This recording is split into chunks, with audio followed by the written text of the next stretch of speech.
So in this game I'll give you an example of staying in the lane as a mid laner. So right now I'm playing against Ember as an invoker, so my lane is very good. As you can see, I'm already far ahead in the net worth. I have a level advantage, or at least half a level advantage on him. So the Ember is dreaming that he would get this lane. Like he's dreaming that nobody would stay on this lane, so he could free farm here. But so that's already one reason for me to stay in the lane instead of ganking. You can see there's a lot of action happening bottom, but still I'm decided to stay on this lane, because if I TP there, this guy, he gets a free lane on Ember, and that's exactly what we don't want. So staying on the lane makes a lot more sense than trying to make something happen. And my item build is also very much just for the laning. So I don't even have a boots yet, so ganking is it's not optimal at all. So I decided to stay on the lane as long as I can. So as you can see, I'm just heavily playing on the lane, forcing him out of the lane. I have a siege creep. I try to create my own pressure on the mid lane. I'm just ruining this Ember's game. That's more important than trying to gank the Stark bottom or the Pathrider top. Because our lanes are doing okay already, so it doesn't matter if I gank there, like it doesn't help that much. And even if it does, this is probably better than going there. But at some point, of course, you can think about, and I decide not to go, because I see this guy coming back to the lane, so I still want to keep ruining his game. He's just desperate to getting the lane back, but he cannot stay on this lane. His supports already have to help him on this lane, so this is my way of creating my own pressure. They have to react to what I'm doing on the mid lane instead of me making them react to how I'm ganking. Instead of creating my own pressure, this Ember is asking for help from his team. And I'm getting a free game from my invoker, which is amazing. So this game I'm playing Earth Spirit against Necro mid. So this lane obviously very rough for me. There's really no place I can do against the Necro. So as you can see, 5 minutes in already, I'm going for the bounty runes. My hero is very mobile, so I can easily collect the runes. But this game, probably what I need to do is roam and gank. Like, there's not much I can do on this mid lane. Like, ideally I get level 6 and then I can start moving around the map. As you can see, I cannot even enter the lane, so I'm just hitting jungle creeps trying to get level 6. I mean, here I'm trying to create my own pressure instead of ganking actually. I am trying to make reactions happen. I mean, I'm successful in making it happen, but I think I end up dying here, which is, yeah. It is a rough lane for me, and I already see that, well, this is not working out. There's no way I can stay on this lane. There's no way I can pressure him on the mid lane.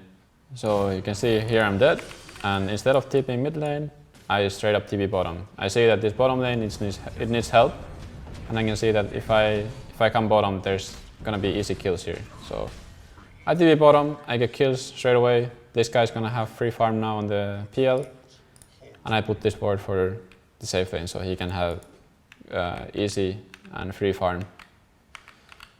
So now it's just about creating my own pressure on the map instead of going to mid lane. So I already let this guy take the lane, just let him lane because I cannot lane there anymore. So I'm just gonna be roaming around and doing what I can to make the most out of it. You see, I placed this ward, so I'm already ready to gank bottom again. Make sure this guy cannot enter the lane. And boom, because of this ward and just staying around the area, you get another kill on him. And now this guy has very easy lane for himself. And this way you can turn like losing lanes. Doesn't matter always. If you have a hero that's able to gank, you can just start roaming on the map, start farming their creeps instead of going here and doing nothing. You give a free lane to your support. Now this guy is level 5, 8 minutes in. Something he wouldn't have if I stayed on the lane. And also this guy's game is much better because of that. And this guy's game is very bad because of it. He doesn't have his Necro book yet. I keep killing them. They cannot enter this lane at all. It ended up being very successful, even though my lane was very difficult in the start. And now you can see the Necro had to TP here. Their mid laner who had a free lane, he ended up TPing on this lane even though he had a very good lane. And you can see there are 5 heroes bottom just because we are creating our own pressure in this lane. And we're still coming ahead on top. And meanwhile, this guy is free farming everything just because we created our own pressure instead of staying on the losing lanes and just being miserable. Instead, we were active and make things happen on the map. So we get to open the map for us to. This guy gets the free farm. Our PL had a free farm for a very long time, and their carry and their mid laner had to rotate there just to answer what they're doing. So in this game, I'm playing Morphling mid, and I mean it's kind of unusual to see a Morphling ganking any lane from mid lane. So this game I'm playing as the farming hero, and they have this roaming tiny. Actually, he's maxing 3 throw also, so he's gonna be just maximizing. But my hero, it's all about getting farm, and all I'm doing is thinking about how to get the most farm I can. So it's all about hitting mid creeps, then going jungle, and repeating. And I don't care at all what's happening on the side lanes. I just care about my own game. And this is what Morphling is about. So what you can do is you can ask for your supports, or they can do it naturally. They gank for you in the mid lane, so you create pressure that way. So you can see we already had 1 TP, but he ended up cancelling it. But still, it was a good rotation from the task. Now it's just all about maximizing and just getting the most out of the map.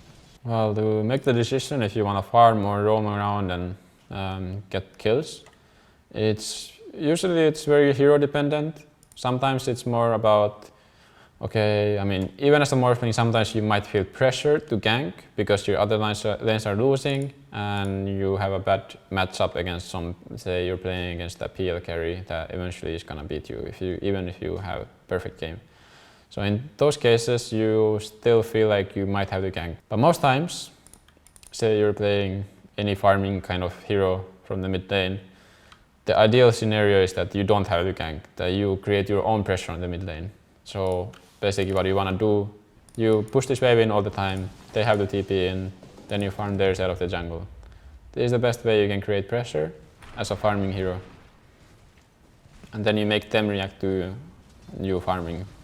And that's the way you create pressure as a farming hero. They'll be like, oh shit, this guy's farming so fast, like we have to answer it or he's gonna get out of control. So yeah, this game, for example, it's a very decent Morphling game. Like they don't have that much to deal with it. So if I get really fat, I feel like I can win this game for us. So that's why I decided to just farm, and because I'm getting so much out of it. So it's very much worth it. To summarize things, before you make the decision to roam or gank, you always have to think about your lane. Is it that, are you winning the lane? Are you losing the lane? Usually it's natural when you're losing the lane that you start ganking and making things happen because the lane is not good for you.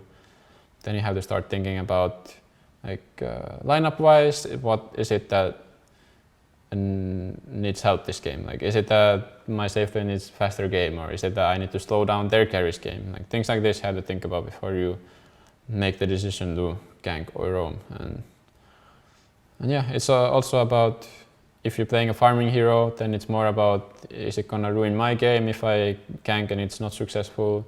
You have to think about, is it worth taking the risk or not? And it just comes with experience, and eventually it will become natural if you do it enough and you start understanding how different matchups work and how does it change the game if I gank this lane or not. And yeah, just a lot of practice.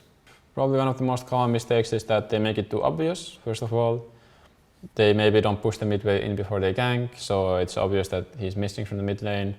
So he's either ganking or maybe farming jungle, but most likely ganking. Always first push the mid wave in and then start thinking about the gank, because if you don't, first of all, it's more obvious, and in case it works, you still lose a lot of creeps when you do it. So you wanna be as efficient as you can. Like, even when you're ganking, you wanna get most out of the map while you're doing it. So push the wave in first and then do the gank, so you get most out of the map.